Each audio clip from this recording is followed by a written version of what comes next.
Wyoming, 1879. She said it on a cold afternoon in November, standing in the doorway of the schoolhouse with her coat half-buttoned and snow beginning to collect on her shoulders, and he said it without thinking, the way a man says something true before he can decide whether he ought to. "Whoever ends up with you," Decker Ferris said, "is going to be the luckiest man in Callan County." He expected her to laugh. She had a good laugh, quick and dry, the kind that made you feel clever for earning it. Instead, Josephine Wren went still, not the polite stillness of a woman waiting for a man to finish talking. The other kind, the kind that meant something had landed. She looked at him for a moment that lasted longer than moments usually do. The snow kept falling. The horses down at Abel's livery made their low sounds in the cold. "I've been hoping you'd figure out it could be you," she said. Then she pulled her coat closed and walked back inside, and Decker stood in the snow for a long time after the door shut behind her. Decker Ferris was 31 years old and ran the only telegraph office in Callan, Wyoming, a town of 400 people pressed up against the eastern slope of the Bighorn Mountains. He had come from Ohio 11 years ago with a trunk, a skill, and not much else, and he had stayed because Wyoming suited something in him he couldn't name. The sky was too wide, the winters were too hard, the work never really ended. He had loved it from the first week and never stopped. He was not a man who talked much. He knew how to listen, which was rarer, and he had the kind of steadiness that made people tell him things they hadn't planned to say. The telegraph office sat at the center of everything that happened in Callan: births, deaths, cattle prices, weather warnings coming down from the north, and Decker received all of it with the same quiet attention. He did not repeat things, he did not editorialize. He was trusted in the way that a solid wall is trusted, without much thought, until the day you realize how much you'd been leaning against it. What he didn't have, and had stopped expecting, was anyone to share a meal with at the end of the day. Josephine Wren had come to Callan in the spring of 1877 to teach at the district school. She was 26, unmarried, and from a town in Vermont that no one in Wyoming had heard of, which she found more amusing than troubling. She taught reading and arithmetic, and a modest amount of history to 23 children, ranging in age from 5 to 14. And she did it with the particular patience of someone who understood that children were not small adults, but an entirely different species requiring different handling. She was not what people expected when they pictured a frontier schoolteacher. She was not soft-spoken or meek. She had opinions and did not treat them as secrets.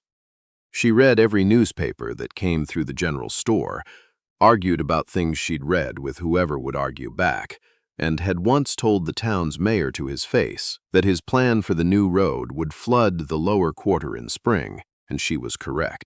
She wore her hair in a loose knot that never quite stayed where she put it and didn't appear to notice. She brought her own coffee to the schoolhouse in a tin cup she'd had since Vermont, and drank it standing in the doorway between lessons, looking out at the mountains.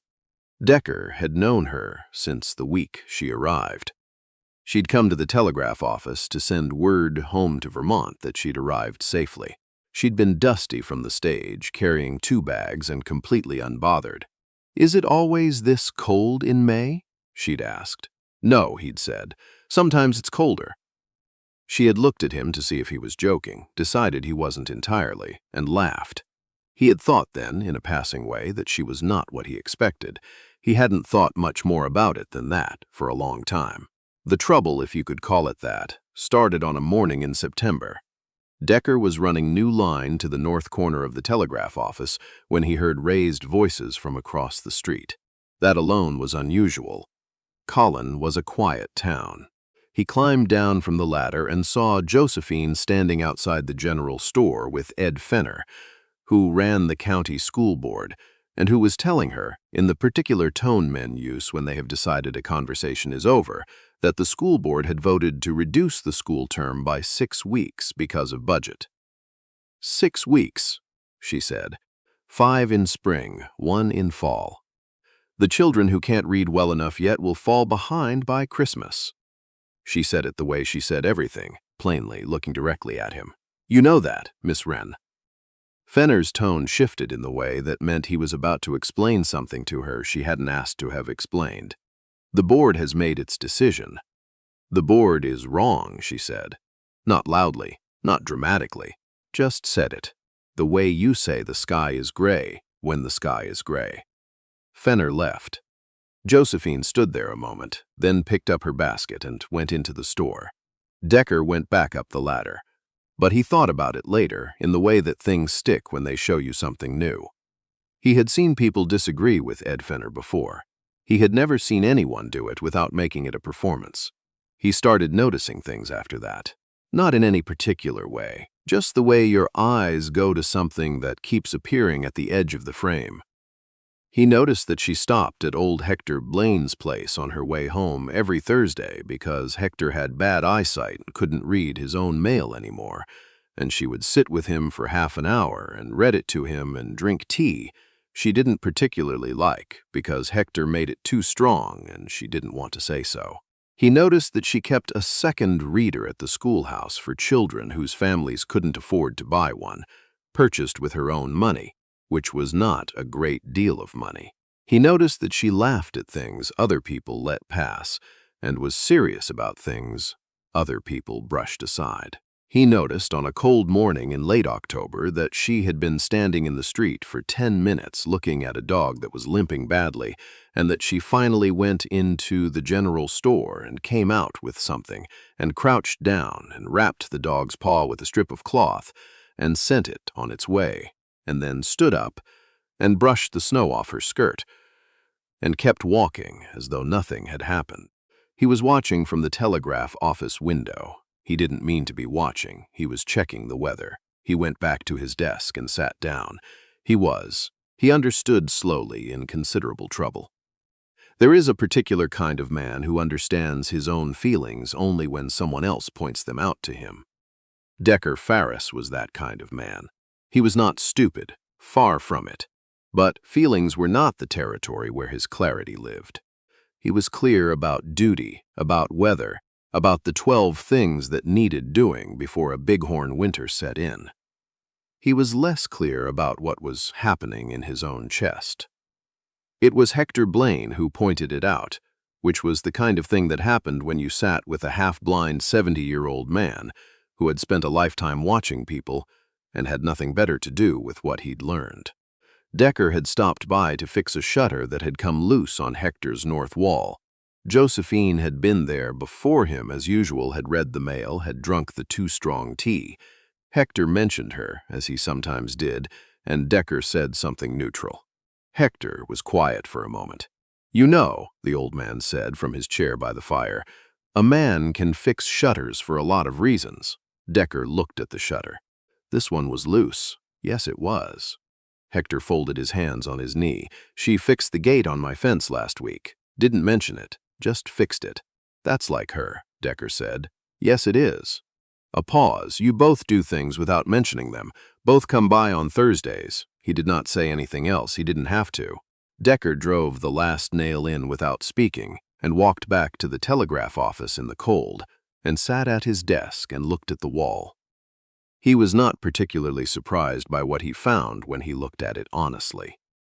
The surprise was more that it had taken him this long. He thought about it the way he thought about everything.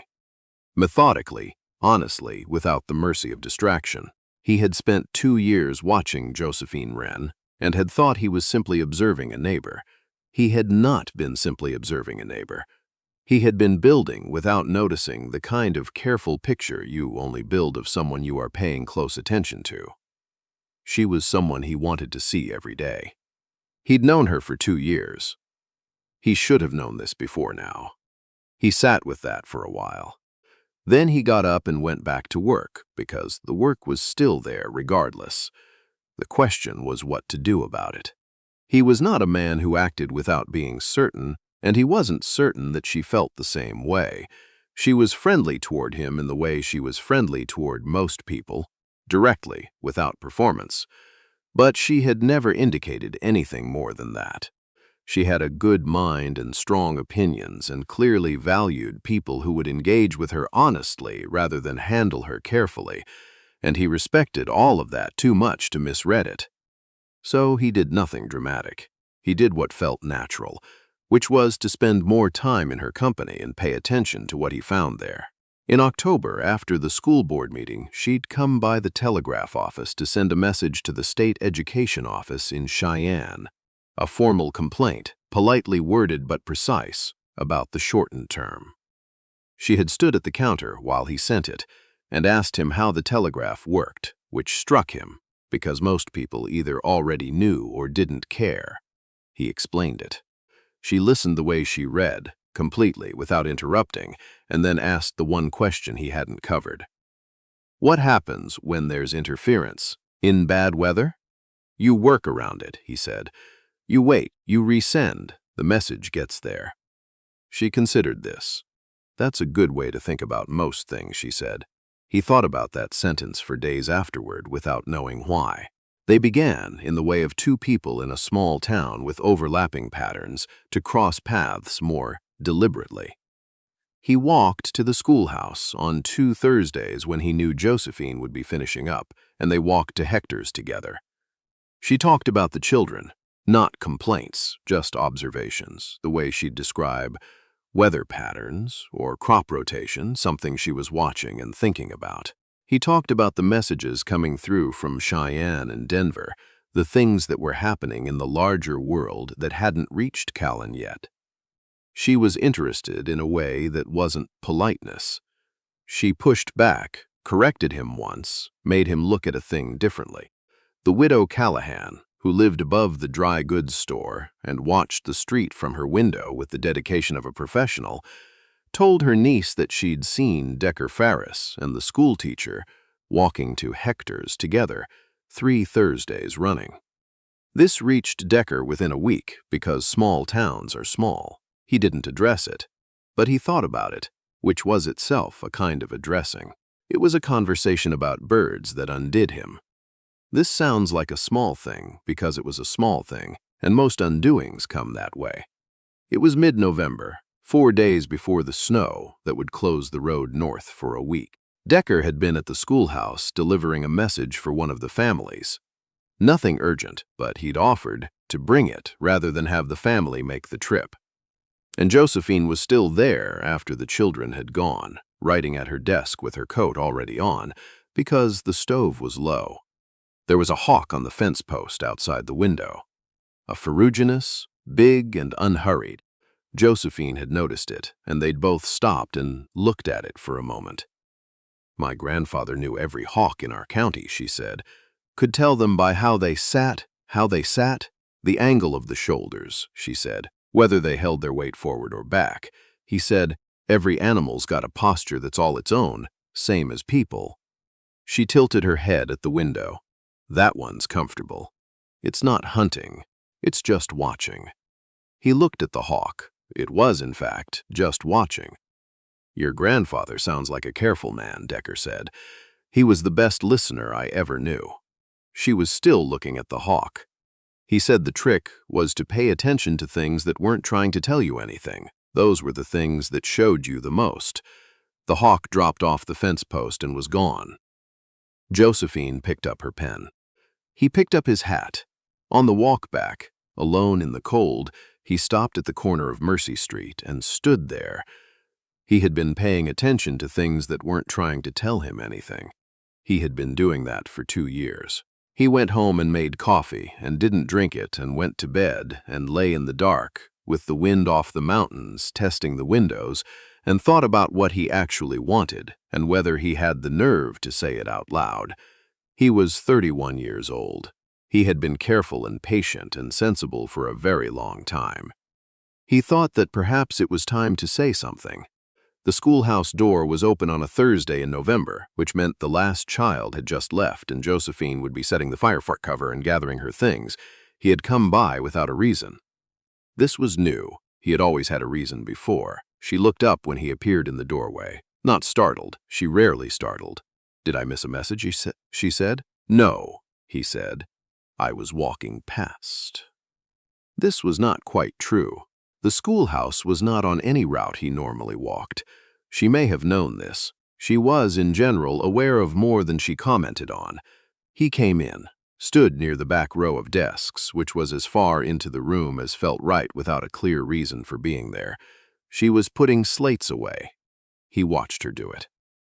"I've been thinking," he said, which was not a beginning he'd planned. But then he hadn't planned any of this. About what? About you, frequently, for longer than I've been comfortable admitting. She set down the slate she was holding. She did not, as he might have feared, look alarmed. She looked considered. "How long?" she said. "I think since the hawk," he said. Then, "That's not quite true, since before the hawk. The hawk was when I stopped pretending I wasn't." She was quiet for a moment. He had learned to wait through her quiet, because her quiet meant she was thinking, and what came after it was always worth waiting for. "I've been waiting for you to say something since August," she said. He looked at her. "You're careful," she said. "I appreciate that. But there is such a thing as being careful to a fault." There was a dryness in her voice that was not unkindness. "I didn't want to say it first. I thought you deserved to get there yourself." "I got there slowly," he said. "Yes," she said. "You did." And then, more quietly, "But you got there." He stood in the November light coming through the schoolhouse windows, surrounded by small desks and chalk dust and the particular smell of wood fire and pencil shavings, and understood that something had just shifted between them that could not shift back. He was glad it couldn't. He spoke to her father by letter, which was the only option, since her father was in Vermont. He wrote it at the telegraph desk after hours, drafted it twice, sent the second version, and received back, 12 days later, a single sentence. "We have been hoping this for some time. You have our blessing, and God help you if you don't deserve it." He would come to love her father for exactly that sentence. The courtship moved at the pace of two people with full lives and a Wyoming winter to get through together. There were Sunday afternoons and walks and evenings at the schoolhouse after Josephine had finished her work, where they talked about things that mattered and things that didn't, and found, gradually, that the line between the two was thinner than either had believed. She told him about Vermont, the green of it, which she missed, though she wouldn't trade Wyoming's sky for it. He told her about Ohio, which he did not miss, not exactly, though he missed the particular quality of summer evenings there, the way the heat felt different from the high country heat. She told him that she had come west because she wanted to matter somewhere that needed people who would stay. He understood that completely and said so, and she looked at him with an expression he hadn't seen before, something that recognized. He fixed the stovepipe at the schoolhouse when it started drawing badly. She said it had been drawing badly since October, and she hadn't wanted to ask. "You could have asked," he said. "I know," she said. "I'm not good at asking." "Neither am I," he said. "Then we'll have to figure out another way," she said, "to tell each other when things need fixing." He thought about that for a long time. It seemed to him the most practical and honest thing anyone had said to him in years. There was a night in December that he never told her about, not entirely. He had been walking to the schoolhouse for their usual Thursday evening, a habit they had formalized without quite deciding to. The snow was down and the street was blue dark, and the windows of the schoolhouse were lit from inside, the way they always were when she stayed to work. He stopped, not because anything was wrong, because everything was so particularly and precisely right that it frightened him in a way nothing wrong had managed to in a long time. He stood in the snow and looked at those lit windows and understood what he was walking toward. Not just an evening of conversation, not just Josephine Wren, the whole future of it. The wanting, the depending, the being known by someone who paid attention to things that weren't trying to tell her anything, and therefore saw everything. He had lost things before. His mother when he was 20, a partner in the early years who had gone back east, a winter that had killed half his savings and he'd built it back alone. He knew what loss cost, and he had learned, without entirely noticing, to want things sideways carefully at an angle that wouldn't expose him.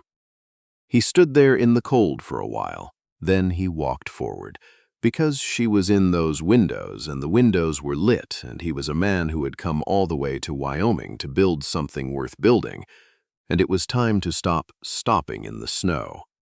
She opened the door before he knocked. She always heard him coming. She had said once that she recognized his walk, which had sat with him ever since as one of the most startling things anyone had told him.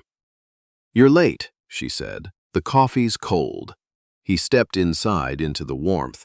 "I stopped," he said. She handed him the cup and looked at him in a way that meant she understood more than he'd said. "Did you?" she said. "Yes." "And you came anyway?" "Yes." She nodded, once the way she did when something made sense. "Good," she said. He asked her in February at the fence behind the schoolhouse that faced the mountains. He had thought about doing it somewhere with more ceremony, the ridge above town at sunset perhaps, or during one of the town suppers. But when the moment arrived, it didn't feel right to dress it up in something it wasn't. The fence behind the schoolhouse was where they had stood one afternoon in October, watching a storm come over the mountains. It was where she had told him about her grandfather. It seemed right to come back. The sky was clear and very cold, and she had her good coat on, and he had spent 3 weeks carrying his mother's ring in his coat pocket, a narrow gold band, plain and well-made, and had decided twice not to say anything and then decided again. "Josephine," he said. She turned from the mountains. He said what he meant plainly, because she had always preferred that. "I know I was slow," he said. "I know I should have said something sooner, and I know you knew it before I did. But I'm saying it now, and I mean every word of it." He paused. "I love you. I want to build a life with you here in this town, with these winters, doing work that matters. I want to watch you argue with Ed Fenner and win. I want to be the person you tell things to." He reached into his pocket. "I would like very much to marry you, if you'll have me." She looked at him for a long moment. Her eyes were bright. The mountains were blue behind her. She was not smiling yet, but she was about to. "Decker Ferris," she said. "Yes. You took so long I started checking the calendar. Is that a yes?" "Yes," she said. "That is absolutely a yes." He put his mother's ring on her finger there behind the schoolhouse. She looked at it for a moment with an expression that wasn't about the ring at all, but about what came after it. Then she looked up at him, and he kissed her in the February cold, and the mountains held their snow, and Callan, Wyoming went on being exactly what it was, unhurried and indifferent and full of people trying to build things worth building. The wedding was in April, when the first real green was coming back to the hills, and the sky had that particular brightness that Wyoming saves for the weeks after a long winter breaks. Half the town came, which was to say about 200 people, which was almost everyone. The widow Callahan cried from the front row. Ed Fenner came and shook Decker's hand and told him he was a lucky man, which was true and which Decker acknowledged without pointing out that luck had had relatively little to do with it. Josephine's dress was the color of new cream, simple without excess, which was exactly right for her. She walked down the church aisle with her chin up and her eyes on Decker, and he thought, not for the first time, that he could not believe he had been slow about this. They said their vows in front of Reverend Oakes, who kept it brief because Josephine had asked him to, and he was wise enough to listen. Decker said his, looking directly at her. She said hers the same way. Then they were married. That evening at the ranch house that was now theirs both in fact and in feeling, she stood at the window that faced east. He had put new glass in it in January without telling her, because the old glass had a crack that let in cold air, and looked at the last light on the mountains. "You fixed the window," she said. "In January," he said. "You didn't tell me." "No." She was quiet a moment. "Why east?" "Better light in the mornings," he said. "For reading." She was still looking at the mountains. He could see the side of her face, the small adjustment of her expression that meant she was sorting through something. Then she turned, and what was in her face then was not something he could have described precisely except to say that it was permanent. The kind of thing that doesn't require repeating. "Thank you," she said. 3 words. No decoration. He understood she wasn't thanking him for the window. The years that came after were built from ordinary things, which is the only material a life is actually made of. Josephine won the argument with the school board, eventually, because she was right and because she was patient, and because she had sent 14 letters to Cheyenne over 2 years and had the particular determination of someone who understood that just and true things sometimes simply take longer than they should. The school term was restored in full in 1882. She didn't make a production of it. She just told the children that they'd be having school all the way through May this year, and the children groaned, and she smiled at her desk and wrote their reading assignment on the board. Decker was appointed the county communications supervisor in 1880, which meant he spent more time at his desk and less on ladders, which suited his knees. He was, by all accounts, excellent at the job. He was thorough, he was fair, and he never repeated a thing he wasn't supposed to repeat, which was the cornerstone of trust in that profession.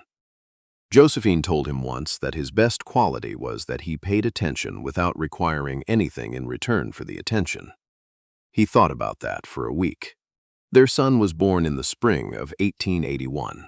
They named him Calvin for no particular reason except that it suited him, which it did, from the first week. He had Josephine's eyes and Decker's hands, and an opinion about everything, which he had inherited from both of them equally, and would serve him well for the rest of his life. Their daughter came 2 years after that. They named her Frances for Josephine's grandmother, who had been a schoolteacher herself, and who, according to family legend, had once told the governor of Vermont that he was wrong about something agricultural and been entirely correct. Frances had Decker's quietness and Josephine's precision, a combination that was more formidable than either quality alone. On a Thursday evening in the autumn of their 4th year, Decker was at the telegraph office, late when Josephine came by with both children, Calvin running ahead, Frances in her arms, bundled against the October cold. She had brought supper in a covered dish because she knew he'd forgotten to eat, which was true, and which she had correctly predicted without being told. They ate at his desk while the children investigated everything in the office that could be touched and some things that couldn't. Calvin asked 17 questions about the telegraph machine. Decker answered all 17. Josephine watched this and said nothing. But later, when the children were asleep and they were walking home under the cold stars, she took his arm and said, "Teach him. You're going to have to teach him. He's not going to stop asking." "I know," Decker said. "You don't mind. I don't mind," he said. She was quiet for a moment. Then, "I've been thinking about that first conversation. You said whoever ended up with me was going to be the luckiest man in Callan County. I remember. You were right," she said with the dryness that still appeared when she least announced it. "You're not particularly humble about that," he said. "I'm accurate," she said. "There's a difference." He laughed, oddly, which he hadn't expected to do, which was still one of the things he appreciated most about her after 4 years, that she could still make him laugh when he hadn't seen it coming. "I'm the lucky one," he said. "We're both lucky," she said, with the practicality that had always been her most accurate quality. He agreed, because she was right, as she usually was about the things that mattered. The mountains held their first October snow on the high peaks. Callan kept on being what it was, 200 people pressing their lives into a high Wyoming valley, trying to build things worth building, mostly succeeding, occasionally failing, getting up regardless.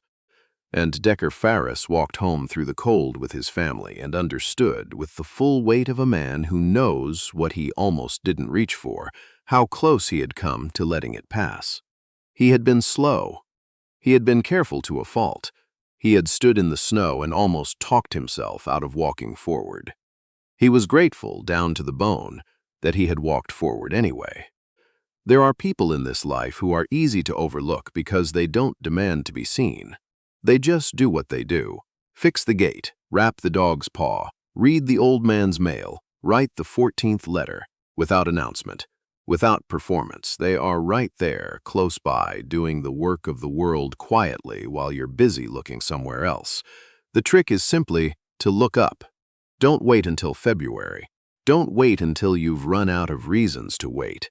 The thing you're waiting for has probably been there since August, making your coffee strong and watching a hawk on a fence post and hoping, quietly, that you're paying attention. Thank you for spending this time here. Until next time.